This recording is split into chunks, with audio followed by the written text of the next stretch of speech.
Bueno, acá seguimos en el vivo de Radio Soy, rogando que se pueda hacer todo bien, que quede esta entrevista por sobre todas las cosas grabadas. Por eso me estaba demorando en iniciar la llamada, porque bueno, siempre me pasa algo, ¿no? Así que empezamos a grabar esta entrevista. Ya está con nosotros la querida Vice Saraigi, que estamos muy contentos de recibirla de nuevo, en este caso a través de una llamada. Estás preciosa, Vici, acá te estoy viendo, gracias a Dios, que esta vez sí me funciona, porque el otro día cuando hablé con, ¿cómo se llama?, con Mario Ian, no me funcionó nunca la videollamada, no me pudo ver nunca la cara, ni yo a él, así que fue como una llamada telefónica nada más, y ahora me encanta poder verte, qué linda que estás, como siempre, gracias por esta oportunidad que nos das, Vice, bienvenida. Gracias. Muchísimas gracias, gracias por esta oportunidad. Y yo te dije la otra vez que la radio a veces se revela, así que le tenés que dar unos sacudones. Más rebelde no me podía venir, ¿verdad? Yo digo, ¿cómo me enseña Dios a través de la radio? ¿Cómo me ayuda a desarrollar mi paciencia, a desarrollar mi fe, ¿no? Porque al final después todo sale más o menos bien, ¿verdad? Pero bueno, sería más fácil cuando no se complicara tanto. Pero bueno, ¿qué vamos a hacer? Es lo que se puede, ¿verdad? Vamos, estamos contentos de recibirla. Yo les cuento, la vice es vice del Concilio de Cristianos Unidos de Latinoamérica. Así que está el obispo y después está la vice, ¿no? Si vamos a poner así como un orden de mayor a menor, ¿no? Por decirlo así, o como, no sé, no me sale la palabra en este momento, como una jerarquía, eso quería decir. Ella está en segundo lugar, vamos a decirlo así, ¿no? Y es un puesto importante, es algo que no es fácil de alcanzar. Además, les cuento que hay muchos hombres también en el concilio, ¿no? Más que el obispo Roberto Ciorciari, y que bien se podría haber elegido a que lo segunde otro hombre, ¿verdad? Pero en este caso no fue así. Se eligió a la vice Sara a través de votación, por supuesto. No es que dicen a dedocracia, bueno, lo ponemos, no, o elige la fórmula el obispo, no. Es una votación para todos los que están en la comisión, es por votación de todos los miembros, así que es algo importante, ¿no, Vice? Sí.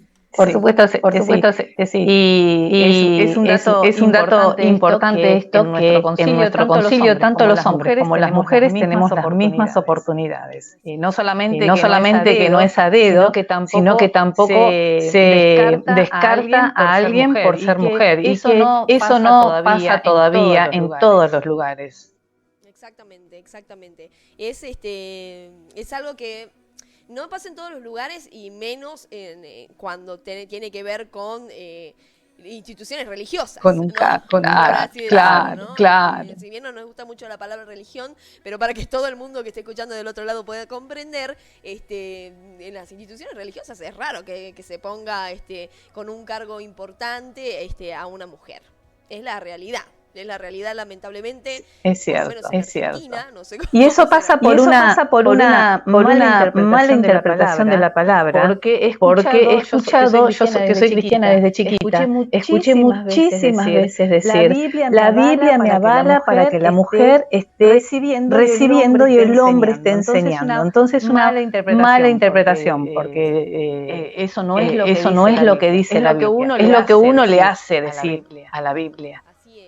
Totalmente, Vice. La verdad, es importante aclarar esto, ¿no? Y cuánto más importante es en este caso el poder entender correctamente lo que Dios nos quiso decir, ¿no? A lo largo de los años. Y es algo de lo que siempre hablamos nosotros con la Vice, porque la importancia de la hermenéutica, de la buena interpretación de los textos, ¿no? Que por ahí en el Instituto Bíblico, en el Concilio, siempre estamos hablando de hermenéutica, pero como que estamos un poco...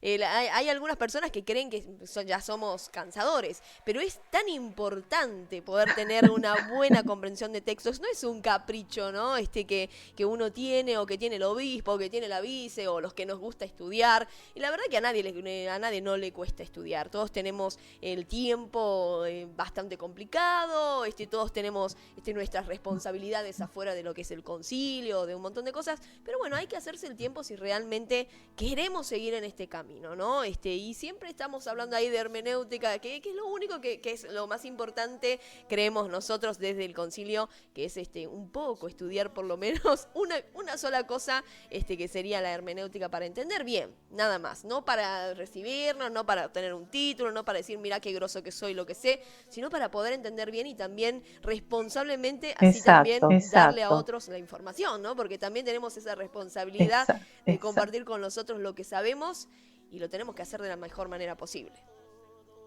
Exacto. ¿Te acordás que en la semana, en el grupo de mujeres del concilio, yo había tirado un versículo que puede darse a malas interpretaciones si uno no aplica el contexto de ese versículo? Y después buscaba yo el dato del contexto en el que Salomón, estoy hablando de Eclesiastés capítulo 7, y qué le había pasado a Salomón. Y una vez un pastor me decía, las mujeres lo hicieron pecar. Entonces, si yo no miro todo el contexto, termino diciendo, bueno, pobre Salomón y qué malas las mujeres. Pero haciendo una hermenéutica, analizando toda la situación, uno ve las responsabilidades de cada uno y siempre atañándose a la cultura del momento. Entonces es importante entender. A mí me pasa en este tiempo que estoy leyendo nuevamente la palabra, pero cada versículo lo pongo en contexto. Y me sorprendo casi todos los días en cosas que tenía dentro mío eran verdades irrefutables. Y hoy me las cuestiono. Entonces es importante el contexto. Bueno, gracias, Vice. La verdad es muy importante, por supuesto que sí, y por eso creo que tanto insistimos, porque aparte a lo largo de los años tantas cosas se han malinterpretado y tanta gente también, a causa de esas malas interpretaciones, se alejó de Dios, ¿no? Porque ese es el problema, no es solamente una cuestión cultural de conocer más o conocer menos, sino cuánto daño podemos hacer por desconocer verdaderamente la palabra, por no querer estudiar o por simplemente basarnos en nuestra interpretación, en lo que nosotros entendemos y no debería ser así, ¿no? Porque podemos hacer mucho daño. Pónganle que, no sé, entendamos mal, enseñamos mal y la gente sigue en la iglesia aprendiendo mal, ¿verdad? Pero también hay un montón de gente a la que se le ha hecho un daño a veces irreversible por la mala interpretación de algunos textos y gente que no quiere saber nada ni con la iglesia, ni con Dios, ni con nada a causa de esto, ¿no? No es cualquier cosa tampoco. No. Sí, es así. Bueno, vamos a hablar... Esa es la parte triste esa. Claro, pero es la realidad. Ya hay que ponernos es realidad.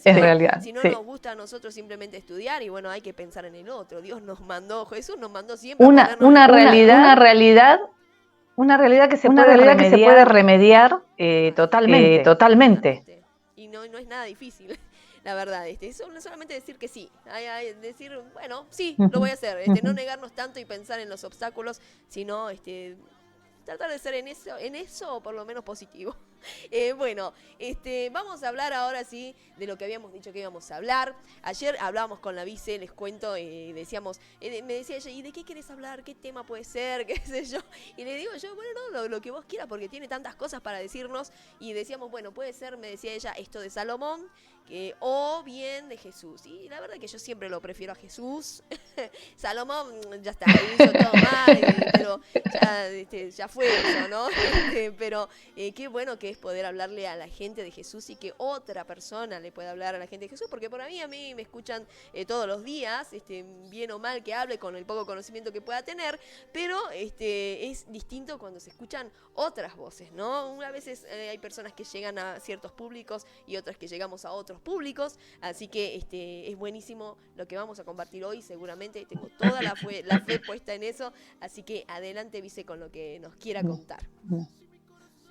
Bueno, gracias. En la semana estaba hablando con unos adolescentes y jóvenes y había salido el tema de la belleza. Un tema muy importante para esa edad, pero hoy por hoy es muy importante también hasta para la gente adulta. Estamos todos casi obsesionados, bueno, yo me incluyo porque para no parecer que soy la superada en todo.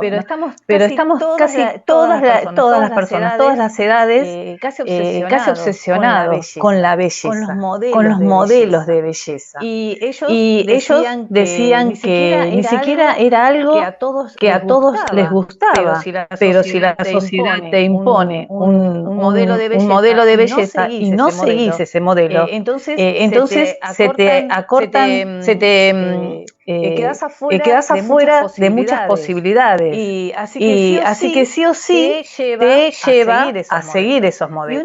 Y una de ellas dijo, qué feo que sería vivir en Corea del Norte, porque ellos solamente consumen su cultura y tienen que hacer lo que se les impone. Entonces todos habíamos llegado después a la conclusión de que en realidad todos vivimos así.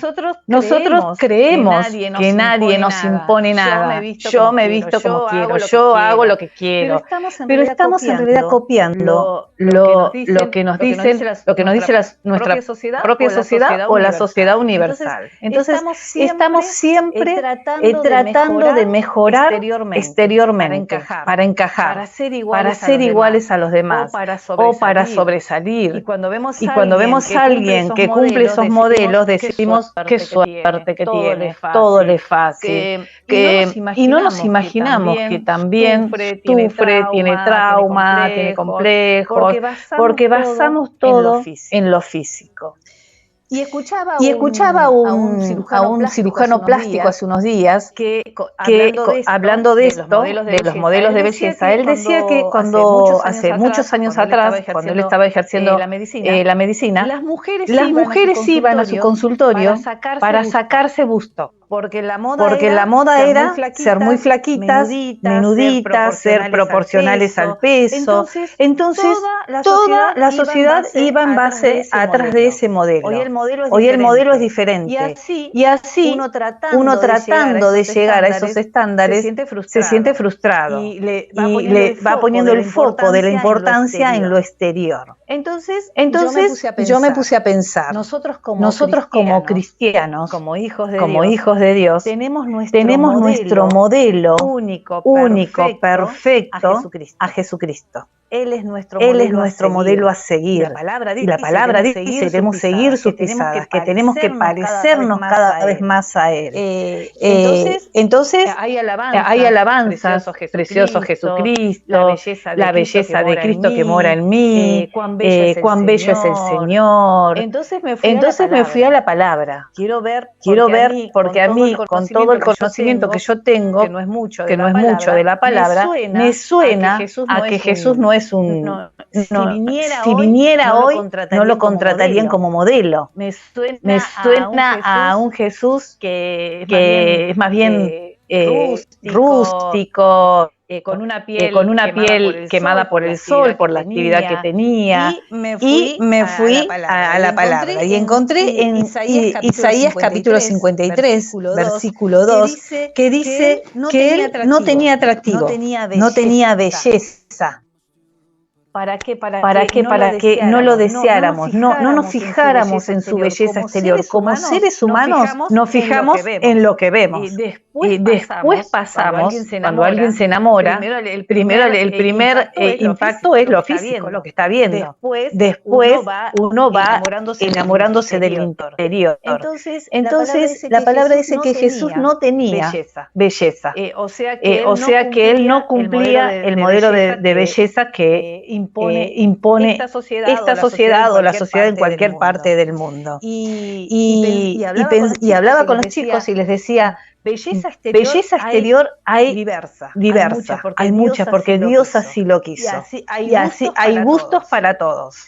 pero en el interior es donde todos los cristianos tenemos que igualarnos. Todos tenemos que ser iguales de bellos en el interior. ¿Por qué? Porque es Cristo el que vive dentro nuestro. Somos portadores. Llevamos a donde vamos la belleza de Cristo.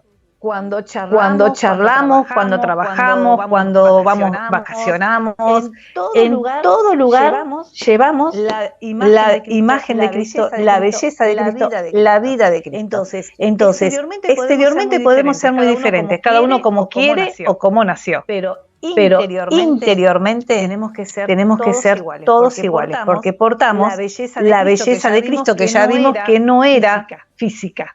Vos interrumpime cuando tengo que parar, porque si no yo sigo. No quiero interrumpir, pero me hace acordar lo que estás diciendo a Bauti, a mi hijo, porque tiene una obsesión metida en la cabeza por lo mismo que estás diciendo, ¿no? Este estereotipo. Y él todo el tiempo me dice, ¿sabes cómo era Jesús, mamá? ¿Sabes cómo era Jesús? Tenía los ojos celestes y tenía el pelo largo, rubio, y largo como vos. No, un poco más largo que vos, me dice así. Todos los días me viene diciendo, toda esta semana me estuvo hablando de cómo era físicamente. Entonces yo le explico, bueno, pero ese es un actor, hijo, es una representación. En realidad nadie sabe cómo era Jesús, su cara, porque en ese momento no habían fotos, no existía la fotografía. Y le empiezo a tratar de explicar de alguna manera, pero él tiene bien metido en la cabeza que se trata de que Jesús es rubio y de ojos celestes, así como también los estereotipos de belleza se han encargado durante mucho tiempo. Eso. Si hoy por hoy vemos hay algunas películas, series incluso, donde ya no es el típico Jesús de ojos celestes perfecto para la visión del ser humano, ¿no? Y qué importante tener en claro esto, ¿no? Dejemos de... ¿Por qué será que la gente tiene tanta obsesión en imaginar la cara, ¿no? Bueno, nos concentramos a veces tanto en lo físico, como vos decís, en lo exterior, que nos olvidamos absolutamente de lo importante, como en este caso el interior, el ser del Señor Jesús, el poder imitar eso. Por ahí capaz quieren imitar sus ojos celestes o su pelo y no se encargan tanto de imitar su ser interior, ¿no? Lo que él era, lo que él brindaba, su amor, su paciencia, su amistad, tantas cosas, tantas bondades que tuvo Jesús a lo largo de su ministerio que son incontables realmente, y que qué maravilloso poder ser así y querer imitar eso. Exacto. Y fíjate que en las películas muestran inclusive a un Jesús muy pasivo. Y hasta cuando se enoja habla lento, pausado. Eso es lo que nos venden como sinónimo de espiritualidad, de control interior. No tiene nada que ver. Además que quiero aclarar que está bien y agrada a Dios que nosotros busquemos crecer exteriormente, mejorar, tratar de vernos mejor, mirarnos al espejo y agradarnos. Y si algo no nos agrada y se puede modificar, lo hago yo, lo hago siempre y lo seguiré haciendo. No estoy hablando de un abandono de la parte física, para nada, sino en saber que eso es momentáneo, esto es algo físico, algo temporal, pero eso no me va a llevar, lo exterior no me va a llevar a la paz, a la felicidad, a las buenas relaciones, y el interior sí. Exacto.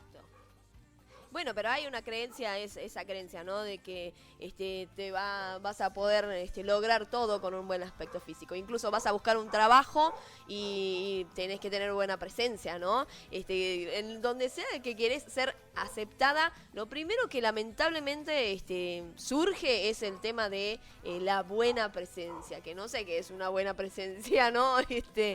Ser físicamente bonito. Lamentablemente es eso. Y cuando la presencia tendría que ser otra cosa, ¿no? El poder respetar a la gente, el poder ser un buen compañero, tantos valores que uno tiene que tener, por ejemplo, en un lugar de trabajo, ¿no? Donde nos exigen buena presencia casi siempre, o que tenga cierta cantidad de años también, ¿no? Porque, por ejemplo, yo hoy, con 37 años, quiero buscar trabajo en algún lugar en relación de dependencia, y cuesta muchísimo conseguir trabajo. Ya no solamente es la belleza porque yo soy bella, pero la verdad por es que supuesto.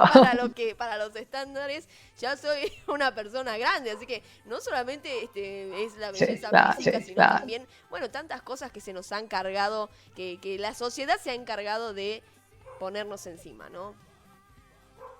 Sí. Cerca de mi casa estaban pidiendo para un negocio, para un supermercado, estaban pidiendo repositores y decía excelente presencia de 18 a 22 años. Y excelente presencia para repositor. Pero no me quiero ir del tema. Entonces hablábamos con los chicos de eso. Y me puse a pensar en la belleza de Cristo, que como te dije, tenemos que ahí nos igualamos todos. Ahí no hay variedad, no hay diversidad. Todos somos portadores de la belleza que tenía Jesucristo. Y la belleza de Cristo consistía en su interior.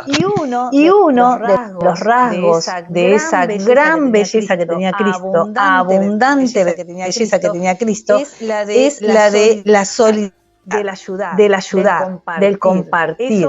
Eso Jesús se ocupó de que aprendieran sus discípulos, de que la gente aprendiera a ver eso en él y transmitir y ellos poder hacer exactamente lo mismo. La belleza de la solidaridad. Y esto es una belleza muy difícil hoy de ver. El compartir, el dar, el estar, el ser empático. Conseguí algunos ejemplos, busqué algunos ejemplos en la palabra. Por ejemplo, en San Juan capítulo 6, versículo 9, ahí nos cuenta el milagro que hizo Jesús multiplicando el pan y los peces. Eran miles de personas siguiéndolo durante todo el día. Ya estaba anocheciendo. Entonces él le dice a los discípulos, denle de comer. Pero ni trabajando un año vamos a poder darles de comer. Entonces ellos empiezan a preguntar de la gente. Me imagino yo que estaban entre la multitud preguntando, y solo de los miles que había, de los 5.000 que estaban, solo un niño tenía dos pececillos y 5 panecillos. O sea que eran peces y panes o pescados y panes chiquitos. Solo él los tenía. Porque en ese tiempo era muy común que cuando venía un maestro o alguien que venía de viaje y podía contar cosas, que la gente se agolpara para escuchar, para poder saber algo más, enterarse de algo. Así que se ponían en el cuello, como si fuera un collar, una bolsita de cuero, y adentro ponían algo para comer. Entonces eso era una costumbre. ¿Y cómo puede ser que salen a escuchar a Jesús y nadie tenga? Entonces a mí ese de que nadie tenía me suena a que nadie quería compartir. La palabra no lo dice, es una conjetura mía. Pero me extraña que en 5.000 personas solo un niño haya compartido a riesgo de no poder comer, tal vez no hubiera podido comer ni un pedacito, pero haya compartido lo poquito que tenía. Entonces esto me lleva a preguntarme, ¿el niño entendió mejor el mensaje de Jesús que los adultos? Y Jesús hizo el milagro. Pero ese niño, en respuesta a lo que estaba viviendo, decide compartir. Y es un gran ejemplo para todos nosotros. Confió en la providencia de Dios, decidió simplemente compartir aunque a él no le quedara nada, como sea, pero compartió. Y entonces Jesús en Mateo 18:3 nos dice que tenemos que volvernos como niños. Fuimos niños una vez, jugamos, tuvimos amigos, nos peleamos, pedimos perdón, a los 5 minutos volvimos a abrazarnos, compartimos las golosinas, hicimos todo eso. Bueno, ahora vuelvan a ser así en su interior, les dice Jesús. Vean a este niño que no mezquinó, que no escondió. Porque de 5.000 personas que uno solo tenga algo era medio raro. Después está el otro ejemplo. Sí, sí. Ya pensaba que se me había cortado o algo. Algo toqué porque me levanté recién, digo, ya no me debe escuchar capaz. Bueno, quería decir ahí mientras estabas hablando, que bueno, esta situación también sirvió para que Jesús se glorifique, ¿no? Para que pueda demostrar su poder, su señorío también. Yo creo que ninguna situación es casualidad, por supuesto. Anda a saber si tenían o no tenían, pues, es muy, muy probable lo que vos decís, por supuesto, pero también esa situación no fue casual, creo yo, ¿no? Para que Jesús pueda demostrar también eso delante de tanta gente. Y por otro lado, los niños no tienen el egoísmo que nosotros vamos teniendo, ¿no? Mientras más grandes nos vamos haciendo, vamos pensando más en nosotros mismos, lamentablemente. Y por ahí un niño no tiene esa conciencia, ese decir no, porque no sé, nunca me quiso compartir nada a mí, allá están esto, no, yo no le voy a compartir a ellos que nunca hicieron eso conmigo. Siempre determinamos, muchos pensamos así, ¿no? Es como devolver lo que nos han dado en algún momento, lo cual es horrible. Ayer le enseñaba a Bauti, por ejemplo, le decía, vos no tenés que devolverle lo mismo a Salvador, porque Salvador es bien peleador, ¿no? Y lo tortura a Bautista. Bautista ya se está volviendo así también medio peleadorcito, pero porque responde al estímulo de su hermano, ¿no? Y bueno, le explicaba ahí que el odio vence, que el amor vence al odio, que el amor vence a la violencia, que cuando a él le peguen él lo trate de abrazar, le explicaba yo para que él se calme. Bueno, hace un montón de cosas, ¿no? Y no devolver siempre lo mismo que recibimos, porque eso es algo muy común en los seres humanos. Pero vemos y analizamos, a ver, pero alguna vez hizo algo por mí. Si no hizo nada por mí, yo no tengo por qué hacer algo por él, ¿no? Es el típico pensamiento egoísta del ser humano. Sí.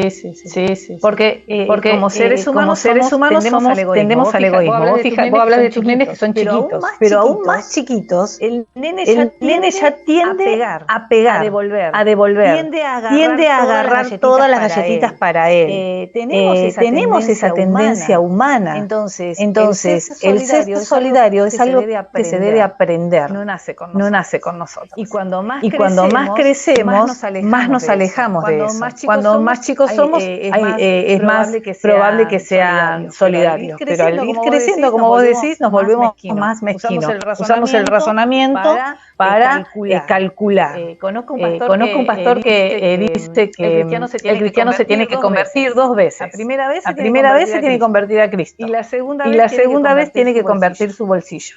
Porque si alguien te dice estoy re mal, podés orar por mí todo el día. No entiendo algo de la palabra, me explicás todo el día.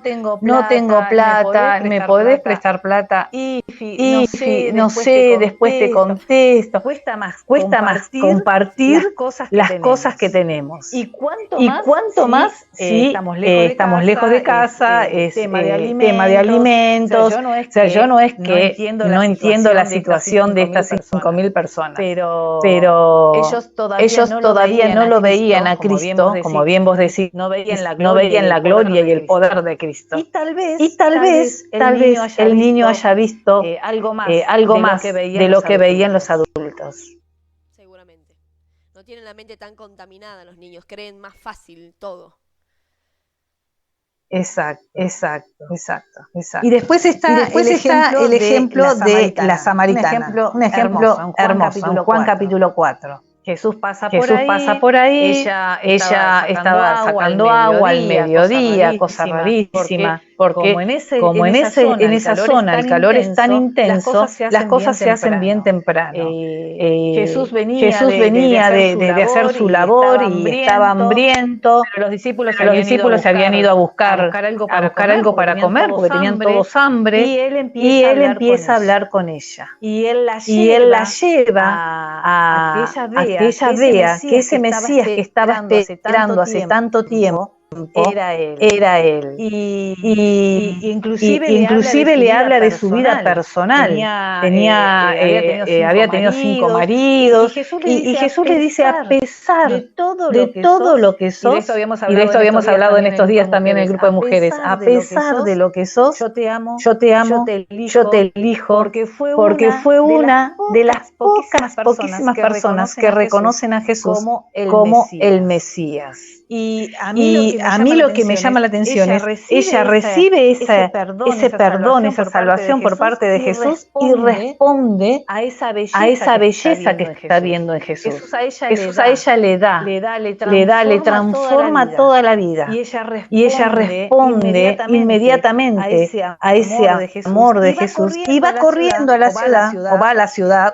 Yo me imagino que habrá ido corriendo y habla con los hombres y le cuenta a los hombres que había encontrado al Mesías. Entonces eso me muestra que tal vez ninguna mujer le daba cabida, pero ella eso no la detuvo, sino que toda esa alegría que tenía, esa paz, esa honra que había recibido de parte de Jesús, va y lo comunica con esos hombres que tal vez la hayan mirado con doble intención por la cantidad de veces que cambiaba de pareja, o tal vez la hayan despreciado, pero ella dejó todo de lado y fue solidaria y dio y compartió. Y después, bueno, Jesús va y hace una revolución en la ciudad tremenda.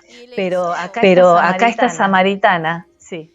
Le hizo ver también, ¿no? A través de algo que Jesús habla con ella, porque en ese momento sí había tenido 5 esposos, y Jesús le dice muy hábilmente, le dice, anda a llamarlo a tu marido.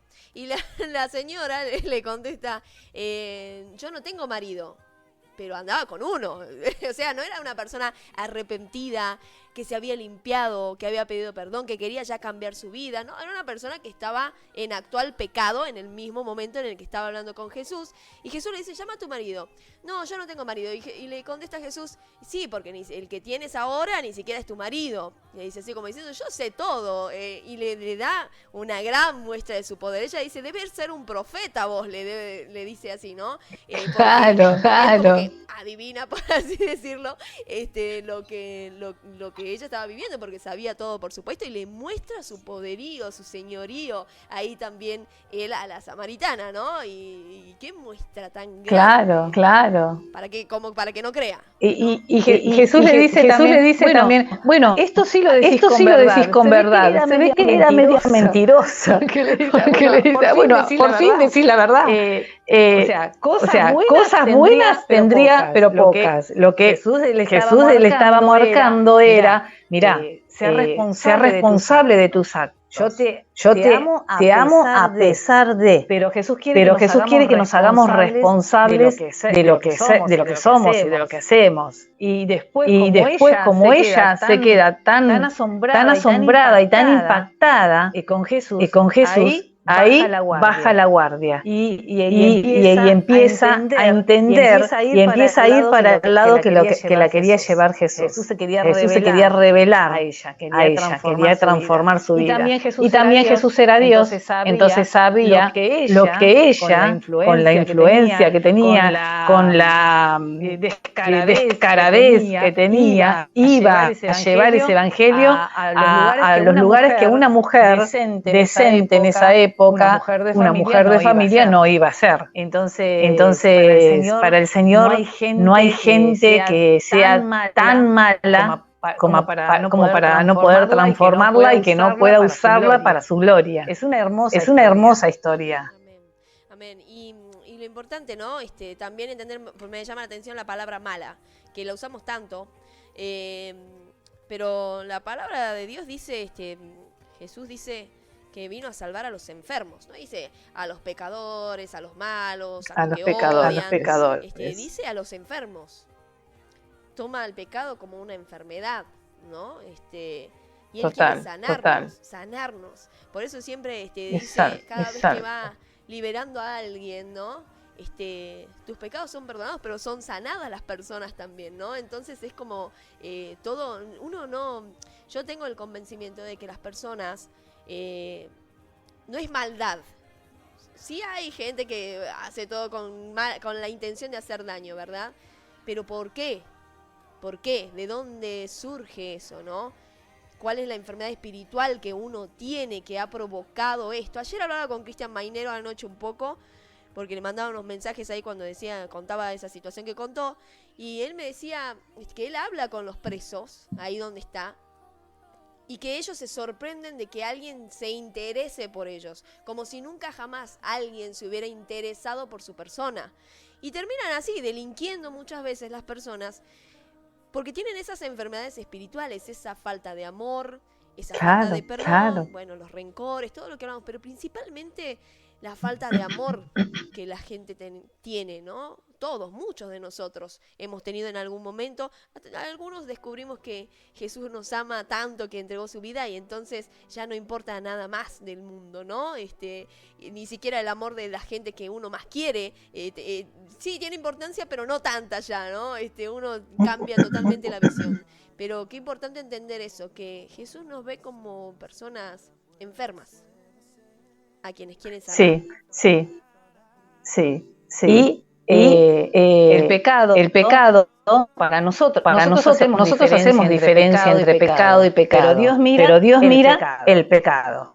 Así sea de adulterio, asesinato, mentira, envidia. Hay gente que envidia y que uno no se da cuenta. Porque lo disimulan muy bien. Pero eso también es pecado. Entonces, como vos decís, decimos, no, este es malo, yo soy buena porque, bueno, mis pecados son más chiquititos. Y a la mirada de Dios, eso no es así. Claro que aquí hay consecuencias diferentes, pero en sí el pecado es pecado, sea una cosa o la otra. Y si tenemos una enfermedad, por más que no querramos, nuestro cuerpo reacciona de acuerdo a la enfermedad que tenemos. Y yo puedo decir, si tengo diabetes, no quiero descomponerme, me voy a descomponer igual porque tengo esa enfermedad. Entonces alguien que tiene la enfermedad del pecado, quiera o no quiera, reacciona de acuerdo al pecado hasta que entra la salud, que es Jesucristo. Exacto, no se puede no mostrar los síntomas, ¿no? Por ahí se demoran en aparecer porque los queremos ocultar, como vos bien decís, pero siempre aflora, siempre. Claro. Y entra la salud, que es Jesucristo, y entonces también mostramos esta nueva vida. Ya ahora tenemos gozo, tenemos alegría, tenemos paz, y fallamos y también volvemos a cometer pecados, pero está Jesucristo dentro nuestro. Es una vida en crecimiento, es diferente. Y el otro ejemplo que quería dejar del tema que estamos hablando es en Romanos, que es capítulo 16, del versículo del 3 al 4, es la historia del matrimonio de Aquila y Priscila. Un matrimonio hermoso Hola, hermoso. Aquí se despertó Baut. Justo estaba tu mamá hablando bien de vos. Hola, ¿cómo estás? Bien. Recién te levantás. Qué bueno, qué suerte. Bueno, fuera.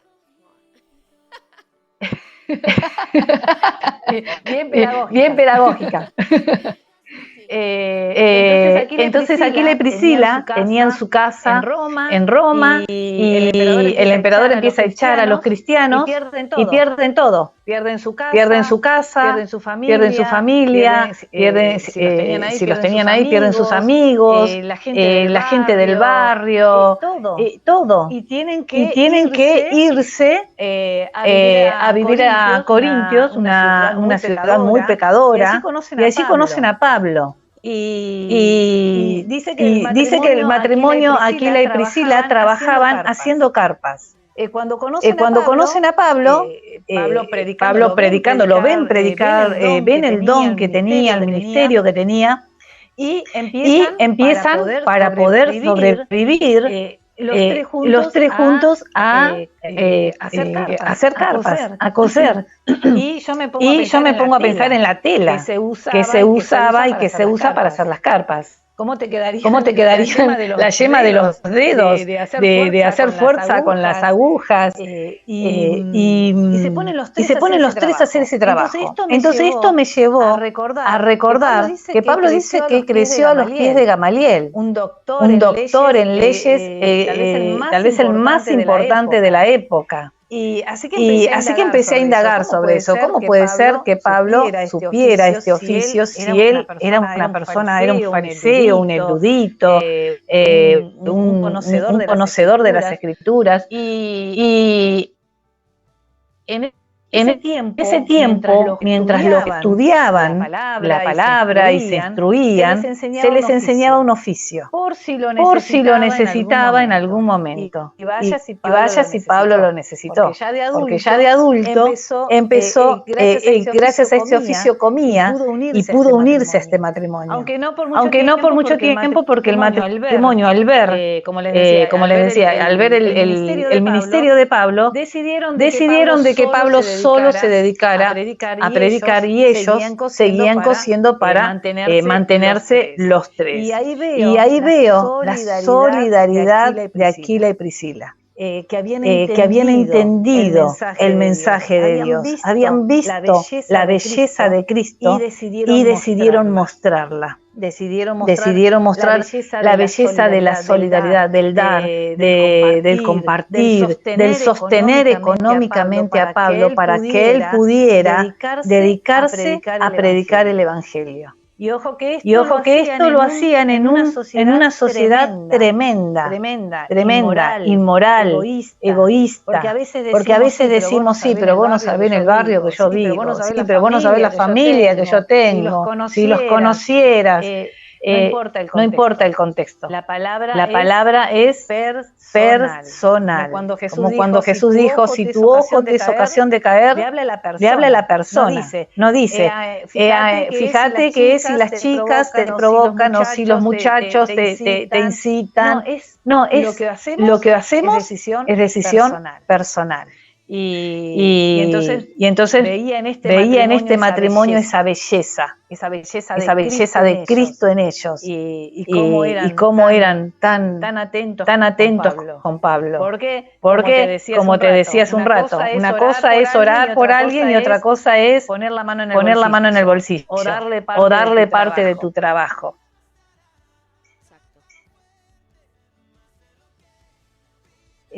Después tengo otro ejemplo más que te lo digo rapidito por si ya me parece que ya me pasé.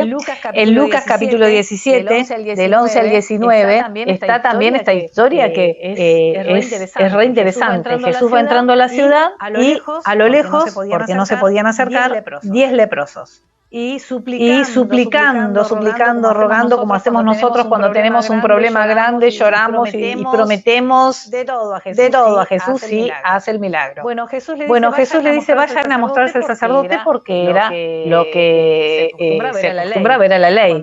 Cuando alguien se veía sanado, que eran los pocos casos, tenía que presentarse al sacerdote para que el sacerdote viera si realmente era así y diera lo que hay para poder ingresar de nuevo a la ciudad y vivir con todas las personas, con su familia y con el resto de las personas.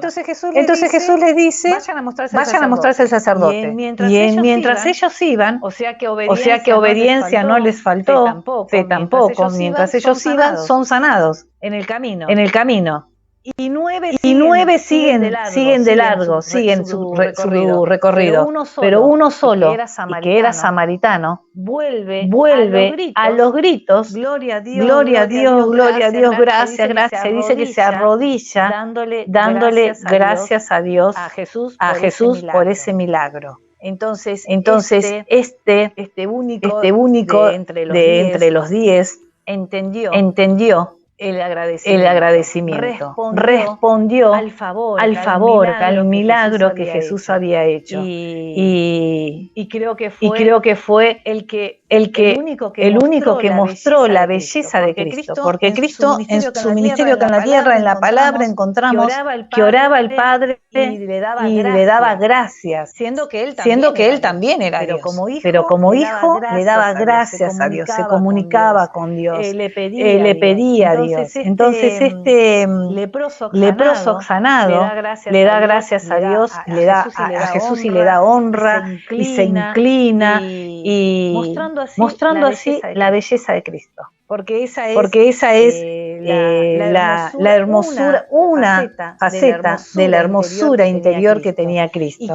Y quiero terminar leyendo Hebreos capítulo 13, versículo 16. Y de hacer el bien y de la ayuda mutua no os olvidéis, porque de tales sacrificios se agrada a Dios. A Dios le gusta eso que para los seres humanos es a veces un sacrificio.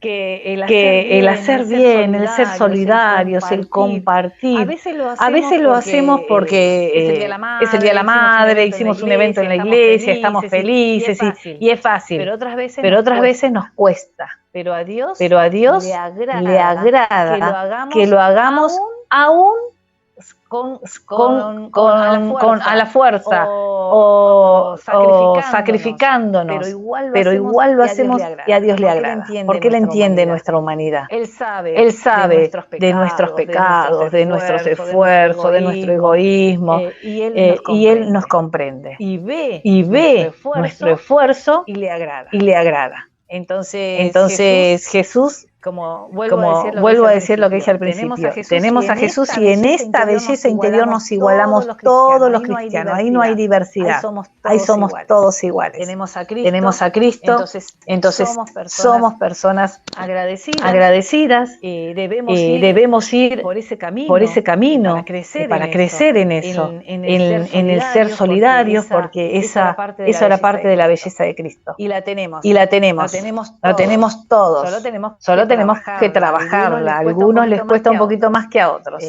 Pero no olvidarnos que a Dios le agrada ver que seamos solidarios, que seamos agradecidos y ver que lo hagamos fácilmente o sacrificadamente, como sea. Bueno, sí, sin duda que sí. Creo que la diferencia está en por qué lo hacemos. A veces sí nos va a costar, pero hay muchas personas que son muy solidarias, pero porque les encanta mostrar que son solidarios. Les encanta mostrar el bien que hacen, y no lo hacen realmente por ayudar a las otras personas. Y también tenemos que tener un cuidado con eso, ¿no? Porque muchas veces es para figurar, para llamar la atención, para sacarse la foto, para que todos digan qué bonito que es y cosas así, ¿no? Y la palabra también dice, si haces una cosa con una mano que la otra no se entere, tendríamos que siempre tener esa humildad. Y sí, sabemos que es difícil compartir, sobre todo porque hay tanta incertidumbre a veces. El otro día alguien conocido, no me voy a decir quién, decía, cuando yo tenga mucha plata voy a ayudar voy a hacer esto, voy a hacer lo otro, y ponía ahí como ejemplo una fundación. Y la verdad es que era una persona de buen corazón, ¿no? De verdad que quiere ayudar.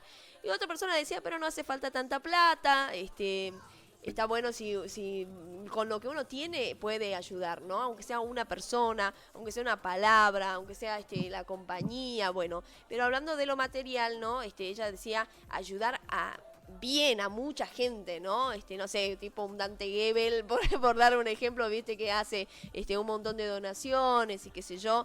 Y por ahí nos concentramos tanto en eso, ¿no?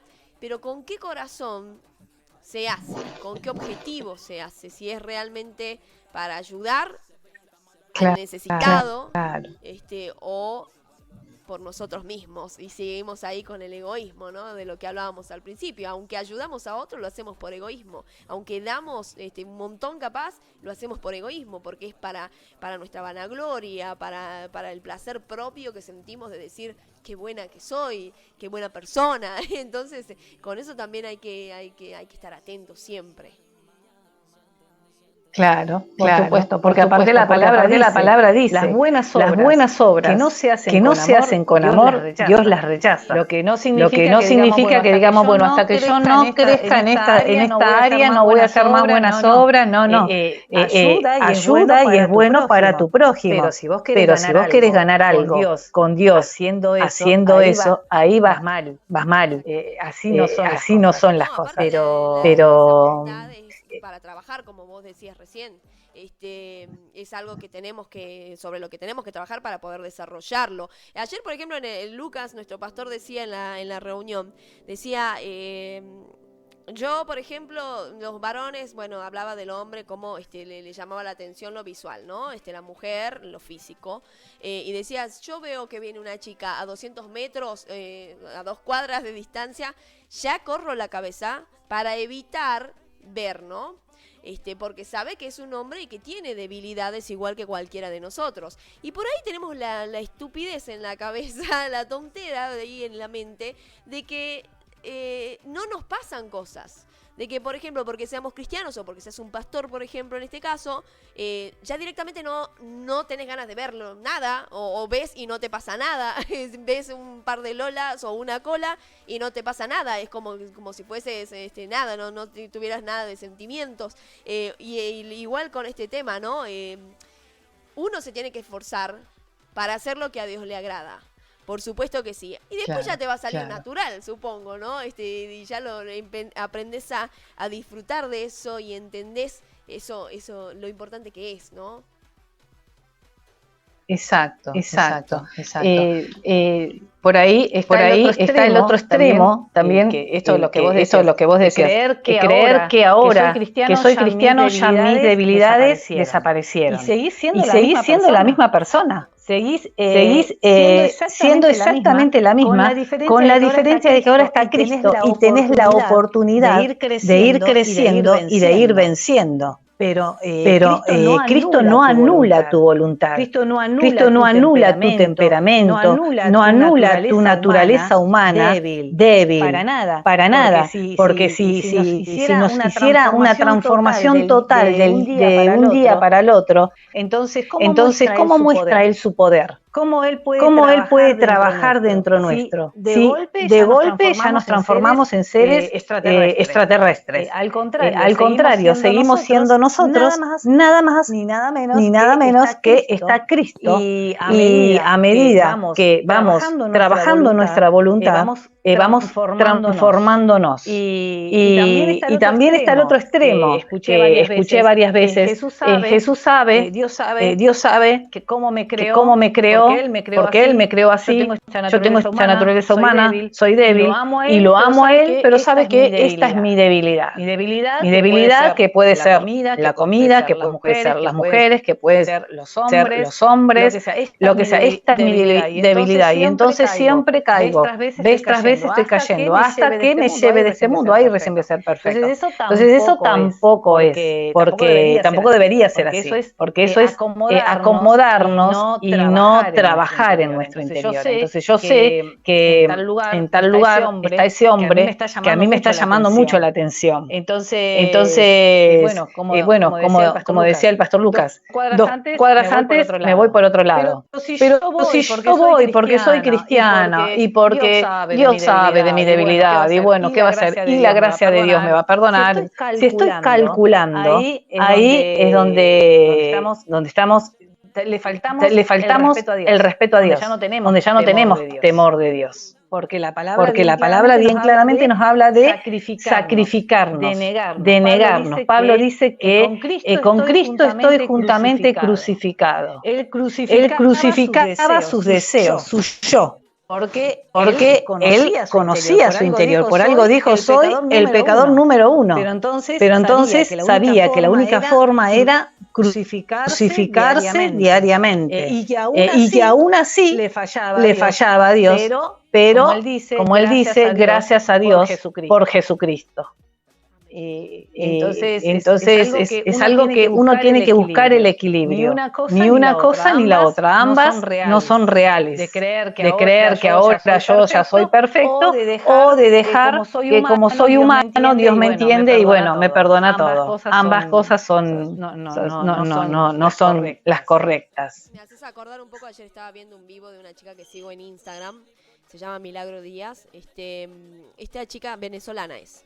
Y ayer hablaba sobre el aguijón de Pablo, que muchos lo interpretaban como una espina, como algo así nomás, un clavito, pero dice ella que era más bien como una estaca para agarrar las carpas justamente, y que se trataba de algo que lo atormentaba, eso, ¿no? Algo del pasado, decía ella, que no lo dejaba vivir en paz, que por más que ya era cristiano, que se había convertido, que estaba haciendo todo lo que hacía por la palabra de Dios, para llevar la palabra de Dios, para obedecer lo que Jesús le había mandado, por más que todo eso y toda la santidad que uno se puede imaginar en Pablo, ¿no? De cuánto habrá orado, cuántas cosas habrá hecho, ¿verdad? Yo lo imagino de una persona totalmente en comunión todo el tiempo, ¿no? Y ella decía, sin embargo, este tremendo cristiano tenía una estaca clavada que no se la podía sacar. No por ser cristiano y haber estado cara a cara con Jesús, había dejado de sufrir hasta incluso la muerte que había presenciado de Esteban, por ejemplo, y todas las cosas que había hecho antes, en su pasado, no se borran. El pasado no se borra. Y no es que uno sí sabe que está perdonado, y por supuesto que sí, vivimos de una manera diferente, con esperanza, ¿verdad? Eso es innegable. Pero eso no significa que las cosas desaparecen como si nunca hubieran existido. Y decía, bueno, Pablo, en medio de esa debilidad, en medio de ese aguijón, de esa estaca que tenía, que no lo dejaba, que a veces lo atormentaba, ¿no? En medio de eso, es Jesús el que te da la fuerza.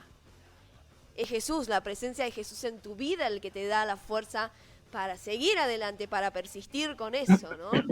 Y es maravilloso. Y bueno, y ahora me haces acordar en esto, nunca vamos a dejar de ser débiles como seres humanos, nunca. Pero si tenemos a Jesús, tenemos la posibilidad de enfrentar eso.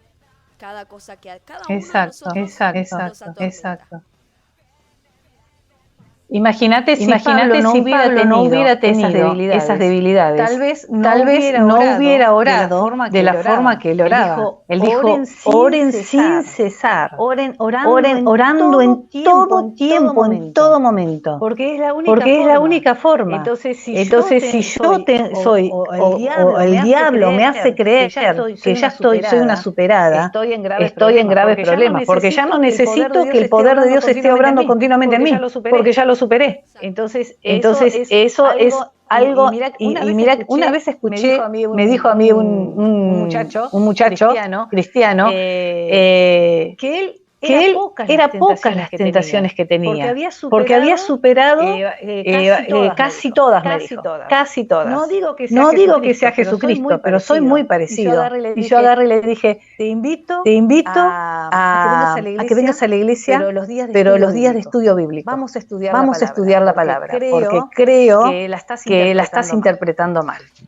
Tremendo lo que dijo. Pero aparte, cuando nosotros hablamos de pecados, ese hombre es pecador, o esa mujer es pecadora. ¿Qué pensamos? En un pecado sexual. Ya está. Ese que pecó sexualmente, ya queda marcado para siempre.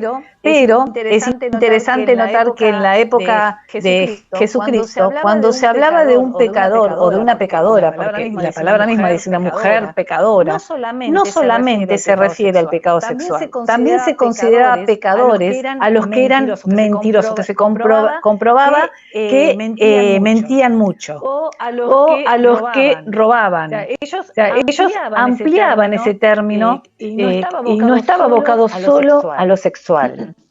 Y nosotros ahora le damos una importancia muy grande a ese pecado. Y se nos pasa que hay cristianos que tienen envidia, y eso es tremendo. Eso es tremendo.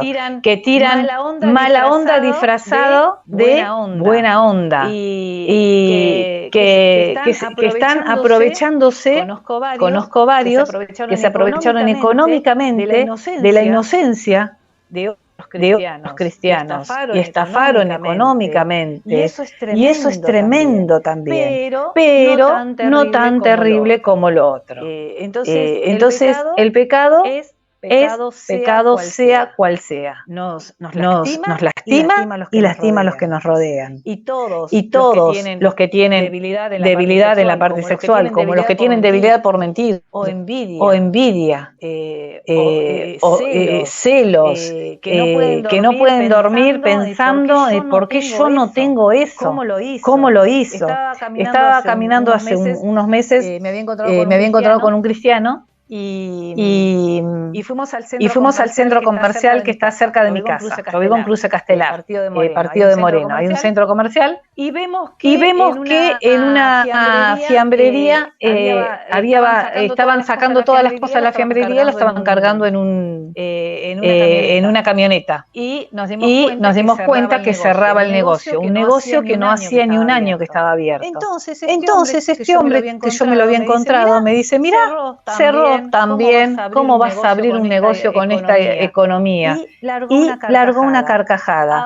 Ahora se quedó sin nada. Y a mí me dolió y le dije, ¿qué significa eso? Vos tendrías que decir, ay Dios, que lo ayude, una reacción así. Pero largar una carcajada, no, pero no me reí con maldad, yo soy así, yo cuando hablo me río. Y no era así. Era una carcajada fea. Entonces ve, eso es un pecado que llama la atención y que hace mucho daño. Pero eso no se cuenta como pecado muchas veces. Entonces, me fui del tema.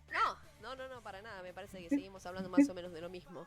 Y sí, hay tantas cosas, tantas. El chisme, por ejemplo, es muy común y no se lo toma como pecado muchas veces, ¿no? Y cuánto mal le hace a la otra persona, cuánto mal hace a la gente a la que le estamos chismeando, cuánto mal nos hace a nosotros mismos. Porque ponemos un montón de pensamientos horribles en las personas y un montón de cosas en la persona a la que criticamos también. Y a veces lo hacemos, ya ni nos damos cuenta y ya estamos a hablar de más, de cosas que ni siquiera nos importan ni nos afectan, ¿no? Ahora la pregunta es, deberíamos decir, te tengo que contar algo, ¿me afecta a mí? ¿Me importa para algo?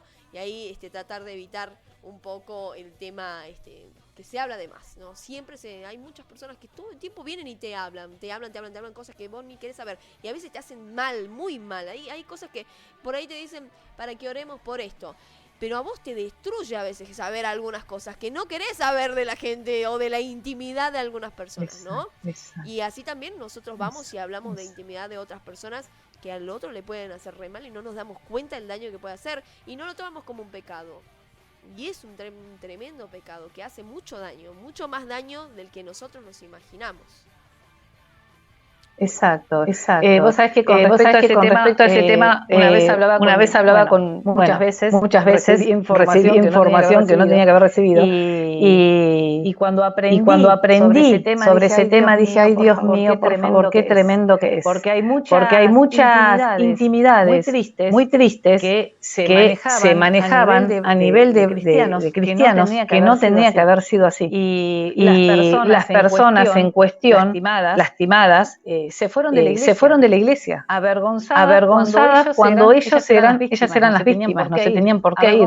Avergonzado se tiene que ir el que difama, el que anda en chisme. Y yo le decía a una hermana, si vos vas a un psicólogo y le contás tu intimidad, el psicólogo no va a ir a contárselo a tu vecino, a tu hermana, el psicólogo se lo reserva, te aconseja. ¿Y por qué nosotros no hacemos eso? Si recibimos una información, ir a ayudar, aconsejar, orar, Pero ¿por qué lo divulgamos? Eso hace muchísimo daño y no se le da la importancia que tiene como si a otros pecados. Entonces, hay pecados que traen unas consecuencias acá, familiares en la tierra, que son feas. Y es importante saber que uno no cayó de un segundo para el otro en ese pecado, sino que es algo que se viene trabajando, y la justificación personal es lo peor que podemos hacer. El justificarnos. Él mira, no, pero aquella tuvo la culpa, no, pero él me obligó, él me incitó, él es lo peor que podemos hacer. Pero una vez que entendemos que también tenemos pecados cuando envidiamos, cuando chusmeamos, entonces la vara está mucho más alta, porque si no la dejamos ahí abajo. Yo no robo, no adultero, no mato. Bueno, soy casi perfecta. Y no, es mucho más que eso. Y que solo con Cristo podemos vencerlo. Amén. Bueno, muchas gracias, Vice Sara. Muchas gracias por todo. Por favor. A vos. Estoy muy contenta por la entrevista. Gracias a Dios por su vida. Le agradezco muchísimo realmente por haberlo puesto a Lucas, a Ame primero ahí ante ustedes, y que les dieron la posibilidad de conocerlos. Y bueno, ahora yo también, la verdad es que uno aprende tantas cosas. Pero por sobre todas las cosas, bueno, tratemos de retener un poquito lo que hablamos, cuán importante es el amor, cuán importante es la solidaridad, cuán importante es reflejar la belleza de Cristo. Hay personas en la iglesia, no voy a decir los nombres porque quedaría muy mal, pero hay personas en la iglesia que yo les digo, te amo, qué hermosa que sos. Y no son tan agraciadas quizás físicamente, personas más grandes ya, pero yo veo una hermosura en algunas personas que va mucho más allá de la belleza física. Claro. Mucho más allá, y sí se puede observar eso, se siente incluso eso, se siente la belleza. Y creo que son personas que la verdad uno aprende a amar tan fácilmente, son fácilmente amables. Así que qué importante todo lo que nos enseñaste, Vice, y ojalá que podamos demostrar por sobre todas las cosas esa belleza, sobre todo esa belleza. No decimos que la otra belleza está mal, que está mal arreglarse, como usted bien ya aclaraba, pero para nada. ¿Cuál es más importante, no? A veces nos basamos mucho nada más en el afuera. Bueno, gracias de verdad, Vice. La quiero mucho. Gracias a vos. Estamos siempre en contacto. Listo, un besito. Adiós. Muchas gracias también a todos los que han estado conectados en el vivo de Radio Soy. Estamos acá, contentos con todo lo que pasó. Gracias a Dios por esta entrevista que tuvimos. Y bueno, sigan conectados en el vivo en Radio Soy, que sigue acá con la música durante todo el día, como siempre hacemos. Así que espero que puedan disfrutar de la radio y de todas las enseñanzas que tenemos siempre desde acá. Gracias a todos y que tengan un excelente día.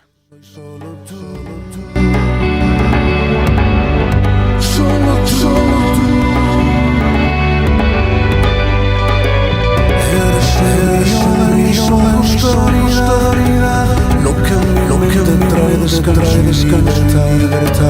guardo silencio y puedo oír esas palabras que me dicen soy solo